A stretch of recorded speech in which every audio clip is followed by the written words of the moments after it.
सिंधु घाटी सभ्यता अपने समय की सबसे सुनियोजित, सुव्यवस्थित नगरीय सभ्यता थी। यह कांस्य युगीन सभ्यता थी और इसका जो काल है वो इतिहासकारों ने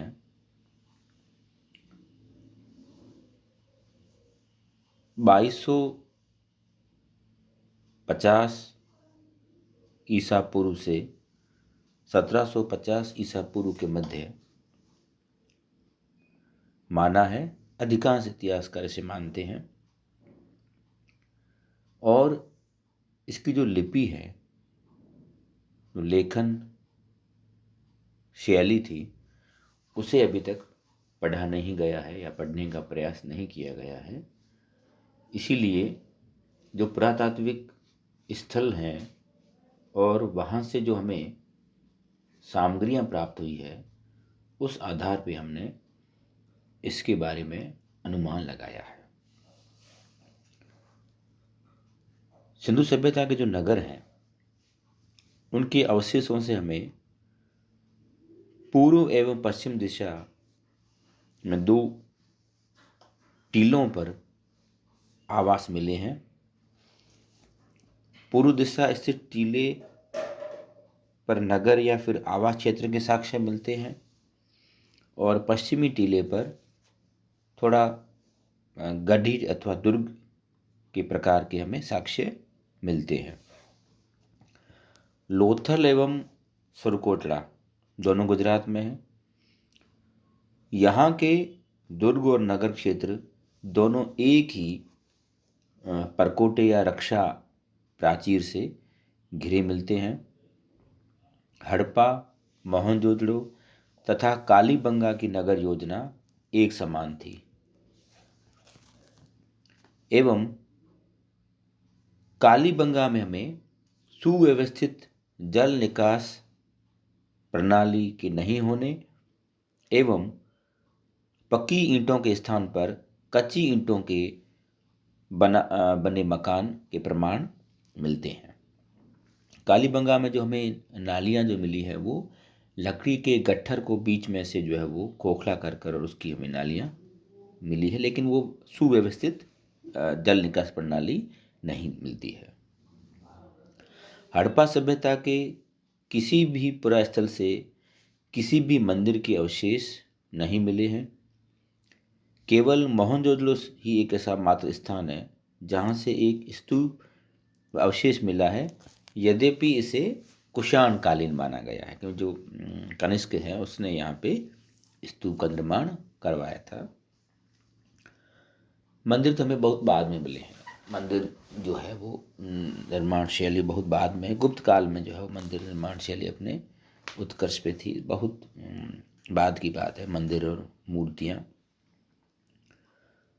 हड़प्पा कालीन नगरों के चारों ओर प्राचीर बनाकर किलेबंदी करने का उद्देश्य नगर की शत्रुओं के प्रबल आक्रमणों से रक्षा करना नहीं था, अपितु लुटेरों एवं डाकुओं से सुरक्षित रहने के लिए ये सुरक्षात्मक उपाय थे। क्योंकि समय देखिए, हिंदू सभ्यता जितने भी उत्खनन मिले उसमें हमें कभी भी कहीं भी कोई हथियार नहीं मिला है। ये सबसे बड़ी चीज़ है, क्योंकि ये पूर्ण रूप से शांतिपूर्ण सभ्यता थी, जो व्यापार प्रधान थी, या विकसित सभ्यता थी और अपने समय की सर्वोत्कृष्ट सभ्यता अगर हम इसे कहें तो कोई हमें अतिशयोक्ति नहीं होगी। अब अगर हम नगर नियोजन देखें तो जो सड़कें हैं उनका निर्माण एक निर्धारित योजना के अनुसार, एक प्लानिंग के अनुसार किया गया और जो मुख्य मार्ग है वो उत्तर से दक्षिण दिशा की ओर जाते हैं तथा सड़कें एक दूसरे को समकोण पर काटती हुई जाल सी हमें प्रतीत होती है। अभी भी नगर ऐसे नहीं बसे हुए हैं। जैसे अगर हम जयपुर देखें अगर, तो जयपुर की जो बसावट है वो बिल्कुल इसी तरह की है कि बिल्कुल सड़कें जो है वो समकोण काटती है।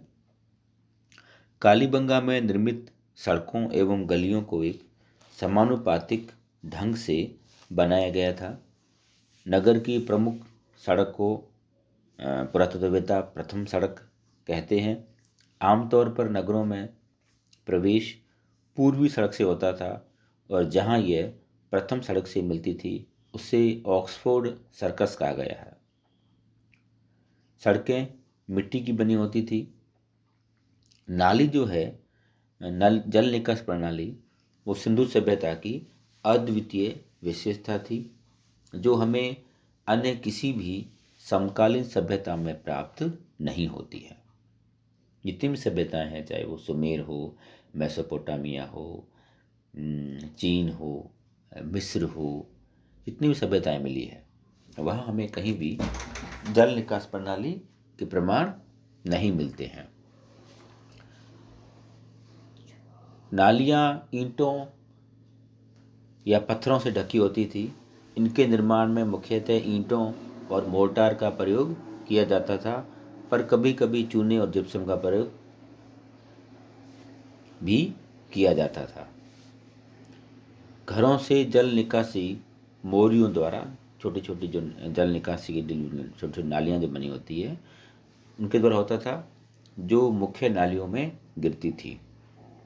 मोहनजोदड़ो की जल निकास प्रणाली अद्भुत थी तथा हड़प्पा की जल निकास प्रणाली तो उससे भी ज़्यादा विकसित और विलक्षण थी। कालीबंगा के अनेक घरों में अपने अपने कुएं थे, मतलब उनका अपना पर्सनल जो है वो वेल बने हुए थे उपयोगिता के लिए। जो हमें ईंटें मिली हैं हड़प्पा, मोहनजोदड़ो, जो अन्य प्रमुख नगर हैं धोलावीरा और यहाँ की, वो ईंटें पकी हुई ईंटें थी। अगर हम आवास का देखें तो सबसे पहले मानव जो है वो पेड़ों पर रहता था, फिर पेड़ों से नीचे आया, वो गुफाओं में कंदरों में रहने लगा, और जब वहाँ से बाहर आया वो, तो उसने पत्थर की बजाय, जब डेवलपमेंट हुआ तो उसने पत्थर की बजाय ईंटों, कच्ची जो ईंट हैं उससे उसने मकान बनाने प्रारंभ किए। फिर उसने ईंटों को पकाना प्रारंभ किया, मजबूत थी, और उसके बाद में उसने जो वो पत्थर की आवास बनाने प्रारंभ किए। कालीबंगा व रंगपुर जो हमें नगर मिले हैं उसमें हमें कच्ची ईंटों के बने मकान मिलते हैं। सभी प्रकार के ईंटों की एक विशेषता थी, वे एक निश्चित अनुपात में बने थे और अधिकांशतः आयताकार थी, जिनकी लंबाई उनकी चौड़ाई की दुगुनी तथा ऊंचाई या मोटाई चौड़ाई की आधी थी। अर्थात लंबाई, चौड़ाई तथा मोटाई का अनुपात 4:2:1 था। सामान्यतः एक ईंट का आकार जो हमें मिलता है वो 10.25 गुणा 5.0 गुणा 2.25 इंच था। जो हमें मिली है उसकी जब उसका निकाला गया उसका पूरा आकार, तो उसमें ये हमें उसका आकार मिलता है। बड़ी जो ईंटें हैं उनका प्रयोग नालियों को ढकने में किया जाता था। देखिए कितनी व्यवस्थित जल निकास प्रणाली थी।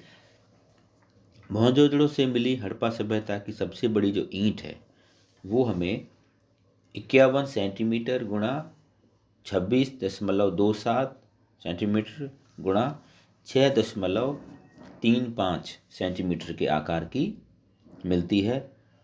दीवार की फर्शों के कोने या किनारे बनाने के लिए एक एल आकार की ईंटों का तथा स्नानागार की फर्श बनाने के लिए जलरोधी छोटी ईंटों का प्रयोग किया जाता था। जो भवन मिले हैं हमें, वो हमें हड़प्पाकालीन नगरों में 3 श्रेणियों में विभाजित किए जा सकते हैं, जैसे आवासीय भवन, विशाल भवन और तीसरा सार्वजनिक स्नानागार एवं अनागार। मकानों का निर्माण सादगीपूर्ण किया जाता था, इनमें एक रूपता थी। कालीबंगा कुछ मकान की फर्श में ईंटों का प्रयोग किया गया है। प्रत्येक मकान में एक आंगन, एक रसोई घर, एक स्नानागार बना होता था और बड़े मकानों में कुआं भी मिला है। घरों के दरवाजे मुख्य सड़क की ओर न खुलकर जो है वो पिछवाड़े की ओर खुलते थे। संभवतया ये भी सुरक्षा की दृष्टि से रहा होगा। सामान्यतः मकान छोटे होते थे, जिनमें 4-5 कमरे होते थे। कुछ बड़े आकार के भवन भी मिले हैं जिसमें 30 कमरे तक बने होते थे तथा 2 मंजिले भवनों का भी निर्माण हुआ था। प्रत्येक मकान में ढकी हुई नालियाँ थी। मकानों में हमें सीढ़ियाँ भी मिली है और जो छत है वो हमें पक्की ईंटों की बनी छत मिली है। और उसके अंदर जो है वो अंदर की ओर जो है वो लिपाई और पुताई भी हमें मिलती है मिट्टी की। इस तरह से एक व्यवस्थित सुंदर हमें जो मकान जो है वो हमें बने मिलते हैं हड़प्पा सभ्यता में। इस तरह से हड़प्पा सभ्यता अपने भवन निर्माण, नगर नियोजन एवं दैनिक निकास प्रणाली की दृष्टि से विश्व की सर्वोत्कृष्ट सभ्यता थी।